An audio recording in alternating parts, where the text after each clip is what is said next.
ఒక్కసారి కొమ్మూరి గోల్డ్ కి కాల్ చేయండి. తాకట్లో ఉన్న మీ బంగారాన్ని విడిపించి మార్కెట్ ప్రైస్ కి వాళ్ళు కొనుక్కుని మిగతా డబ్బులు మీకు ఇచ్చేస్తారు. అందరికీ నమస్కారం, వెల్కమ్ టు మనం టీవీ. నేను మీ పవన్ పేస్వాడ. మనతో పాటు సీనియర్ జర్నలిస్ట్ కట్టా కార్తిక్ గారు ఉన్నారు. ఆయనతో మాట్లాడదాం. అన్న నమస్తే. నమస్తే పవన్. వల్లభనేని వంశీ ప్రస్తుతం అనారోగ్యానికి గురయ్యారు, వైద్య సహాయం తీసుకుంటున్నారు. అయితే సత్యవర్ధన్ కిడ్నాప్ కేసులో బెయిల్ వచ్చింది.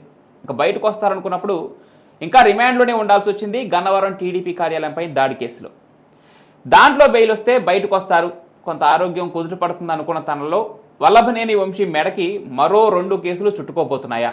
అక్రమ ఇళ్ల పట్టాలు, మట్టి స్కామ్. ఈరోజు విచారణకు రాబోతున్నాయి ఈ కేసులు. ఈ విచారణలో ఏం తేలబోతా ఉంది? వల్లభనేని వంశీ బయటికి వస్తారా రారా? ఏం చెప్తారు?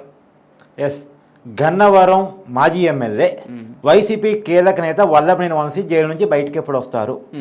ఫిబ్రవరి నెలలో సత్యవర్ధన్కి సంబంధించిన కిడ్నాప్ కేసులో అరెస్ట్ అయ్యారు ఆయన. ఎవరి సత్యవర్ధన్? వల్లభనేని వంశీ ఎమ్మెల్యేగా ఉన్నప్పుడు టీడీపీ గన్నవరం పార్టీ ఆఫీస్ మీద దాడి చేపించాడు. ఆ దాడి చేపించినప్పుడు చూసిన వ్యక్తి, సాక్షి, కేసు పెట్టిన వ్యక్తి కూడా.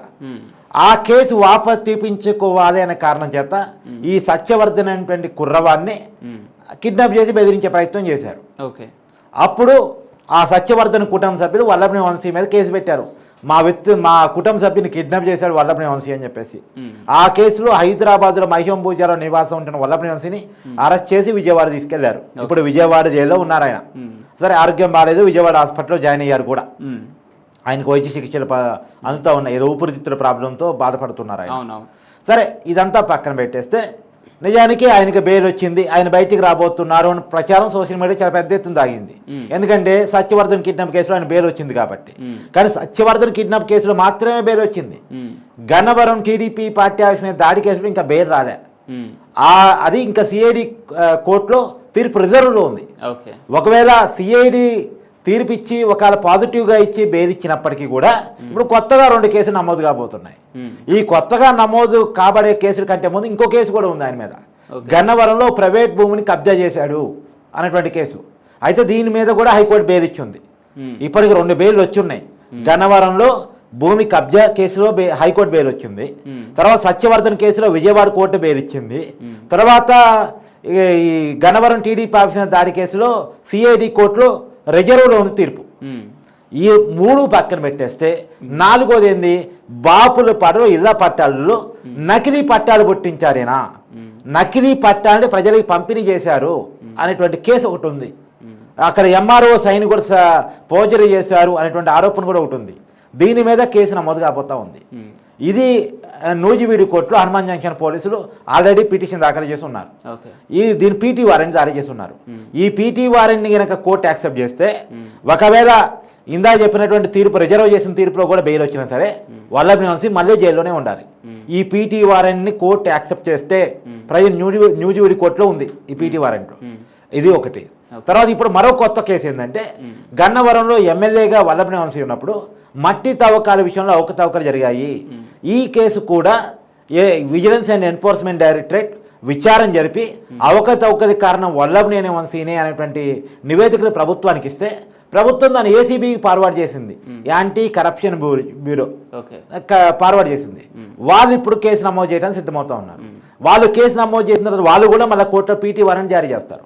ఇప్పుడు ఈ 2 కేసుల్లో కూడా పీటీ వారెంట్లు కోర్టులు కనుక యాక్సెప్ట్ చేస్తాయనుకో, మళ్ళీ ఈ 2 కేసుల్లో కూడా బెయిల్ కోసం వల్లభనేని వంశీ తిప్పలు పడాలి.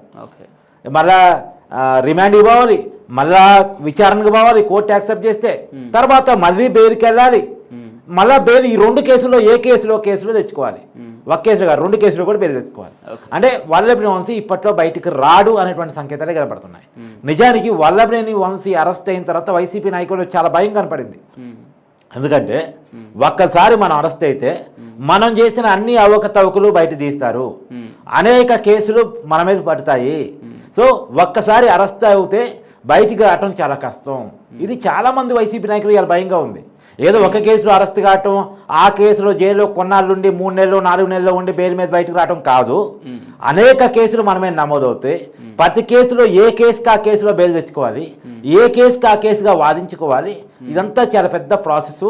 మనం కొన్ని సంవత్సరాల పాటు జైలు మగ్గాల్సిన వచ్చే పరిస్థితి కనపడుతూ ఉంది అనేటువంటిది చాలామంది వైసీపీ నాయకుల్లో భయం కప్పిస్తూ ఉంది. అందుకని చాలామంది వైసీపీ నాయకులు విచారణకు హాజరు కాకుండా తప్పించుకొని జరుగుతున్నారు. ఇప్పుడు ఎగ్జాంపుల్ నెల్లూరు జిల్లాకు సంబంధించిన మాజీ మంత్రి కాకాని గోవర్ధన్ రెడ్డి కొన్నాళ్ళుగా ఫోన్ స్విచ్ ఆఫ్ చేసుకుని ఎక్కడ తిరుగుతున్నాడో కూడా తెలవట్లేదు. మొన్న ఎక్కడో ఏదో పేపర్లో చదివా నేను, ఒక ఆటోలో సామాన్యుల లెక్క ప్రయాణం చేస్తున్నాడంట. ఆటో డ్రైవర్ ఫోన్ తీసుకుని ఇంటి వాళ్ళతో ఫోన్ మాట్లాడుతున్నాడంట. అంటే సొంత ఫోన్తో మాట్లాడితే ఫోన్ ట్రాప్ చేస్తారు, ఎక్కడున్నాడో పోలీసులు కనిపెడతారని ఆటో డ్రైవర్ని రిక్వెస్ట్ చేసి ఫోన్తో ఇంటి వాళ్ళతో మాట్లాడుతున్నారంట. ఈ విషయం బయటకు ఎలా వచ్చింది? ఆటో డ్రైవర్ ఫోన్ నుంచి కాకాని కుటుంబ సభ్యులకి ఫోన్ రావడానికి గమనించిన పోలీసులు ఈ ఆటో డ్రైవర్ని పట్టుకున్నారు. ఆటో డ్రైవర్ కూడా తెలియదు అతను మాజీ మంత్రి అని. హైదరాబాద్ తెలంగాణలో ఉన్న ఆటో డ్రైవర్కి ఆంధ్రాలో మంత్రి గురించి పెద్ద అవగాహన ఉంటుంది, అంతే కదా. అతను మాజీ మంత్రి. సో నాకేం తెలుసు అండి, ఆటో ఎక్కాడు, ఫోన్ రిక్వెస్ట్ చేశాడు, ఫోన్ చేసుకుంటా ఇంటికాడ వాళ్ళతో, నా ఫోన్ స్విచ్ ఆఫ్ అయింది అన్నాడు. అంటే ఇచ్చానండి అని చెప్పేసి అన్నాడు ఆటో డ్రైవర్. అంటే ఏ పరిస్థితిలో ఒక మాజీ మంత్రి ఉన్నాడు చెప్పు? ఇంతకీ ఆటో డ్రైవర్ని పట్టుకున్నారనే విషయం తెలుసుకుని మీడియా ద్వారా తెలుసుకున్నటువంటి కాకాని గోవర్ధన్ బెంగళూరు పారాలిపోయాడట. కాబట్టి ఒక మాజీ మంత్రి ఈ పరిస్థితిలో ఉన్నాడంటే ఎంత భయంలో వాళ్ళు గడుపుతున్నారో అర్థం చేసుకోవచ్చు. ఇప్పుడు ఎలా ఉంటుందంటే పవన్, అరెస్ట్ అయ్యేది ఉంటే ఒకసారి అరెస్ట్ అయితే అయిపోద్ది, కానీ ఎప్పుడు అరెస్ట్ చేస్తారో, ఎట్నుంచి వచ్చి అరెస్ట్ చేస్తారో, ఎవరు పట్టుకుంటారో అనేది పెద్ద మానసిక వేదన.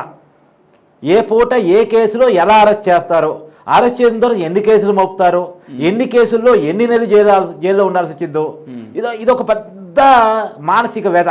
ఇవాళ నేను అనుకోవటం ఈ వల్లభనేని వంశీకి అనారోగ్యం కారణం కావటానికి కూడా కారణం మానసిక వేదే అనుకుంటా నేను. ఎందుకంటే నిన్నటిదాకా ఒక మాజీ ఎమ్మెల్యేగా కావచ్చు, అంతకుముందు పొలిటికల్ లీడర్గా ఒక రకమైన లైఫ్ స్టైల్లో బతుకుంటాడు. చుట్టూ హంగామా, జనాలు, కాన్వాయి, ఇదంతా ఒక రకమైన హంగు ఆర్భాటం కదా. సెల్యూట్లు, దండాలు, దస్కాలు, జిందాబాదులు, హడావుడి, ఆ రకమైన లైఫ్ స్టైల్లో బతికిన వాళ్ళు ఇలా జైల్లోకి పోయి ఒంటరిగా గదిలో బతకాలి అంటే, పోలీసులు చెప్పినట్టు చేస్తూ ఉండాలి అంటే కొద్ది కష్టమైన పని కదా. అదే పోలీసులతో సెల్యూట్ కొట్టించుకున్నటువంటి ఒక మాజీ ఎమ్మెల్యే ఇవాళ పోలీసు వాళ్ళు జైల్లో గదమాయిస్తుంటే అదిగో లైన్లో నిలబడు, అదిగో ఉప్మా కొద్దిగా వేసేసి తిను అంటే ఆ లైఫ్ స్టైల్ ఎలా ఉంటుంది? అదో రకమైనటువంటి వెద కదా. ఆ రకమైన పరిస్థితుల్లో వల్లభనేని వంశీ ఉన్నాడు అనేటువంటిది. నిజానికి ఇంట్లో మంచి బెడ్, తర్వాత ఏసీ, అన్ని సౌకర్యాలు ఉంటాయి, జైలు అవి ఉండవు కదా. సో ఆ లైఫ్ స్టైల్లో బతకడం ఎవరికైనా కష్టమే. ఆ లైఫ్ స్టైల్లో బతుకు కూడా ఏదో 2 నెలలు 3 నెలలు కళ్ళు మూసుకుందాం బయటకు వద్దాం అనుకుంటే కేసుల మీద కేసులు నమోదవుతా ఉన్నాయి. కాబట్టి ఈ వల్లభనేని వంశీ అరెస్ట్ అయిన తర్వాత వైసీపీ నాయకులు అందరిలో కూడా భయం స్టార్ట్ అయింది. కానీ ఈ భయం నేను అనేది ఏంటంటే ఖచ్చితంగా కావాలి. చట్టం అంటే భయం భక్తి లేకపోవటం అంటే ఇష్టారీతిని గత 5 సంవత్సరాలు చేసిన వాళ్ళు చాలామంది ఉన్నారు. ఇలా ఆర్కే రోజా కావచ్చు, అనిల్ కుమార్ యాదవ్ కావచ్చు, అంబటి రాంబాబు కావచ్చు, ఈ మనం చెప్పుకున్నటువంటి ఇతను కావచ్చు కాకాని గోవర్ధన్ రెడ్డి, తర్వాత పెద్దిరెడ్డి రామచంద్రారెడ్డి అటవీ భూములను ఆక్రమించుకున్నాడనేటువంటిది కావచ్చు, సజ్జల రామకృష్ణారెడ్డి అటవీ భూములను ఆక్రమించుకున్నాడు అనేటువంటిది కావచ్చు, ఇవన్నీ కూడా ఆశ్చర్యం కలిగిస్తా ఉన్నాయి. నేను చెప్తా ఉన్నాడు, నెల్లూరుకు సంబంధించినటువంటి మాజీ వైసీపీ నాయకుడు ఇప్పుడు బీజేపీలో చేరాడు రవిచంద్రారెడ్డి. ఒక నెల్లూరులోనే 3,000 ఎకరాన్ని సజ్జల రామకృష్ణారెడ్డి గారు 3,100 ఎకరాలు కబ్జా చేశాడండి అని చెప్తా ఉన్నాడు. అంటే ఎడిపోతుంది ఎంత అసలు.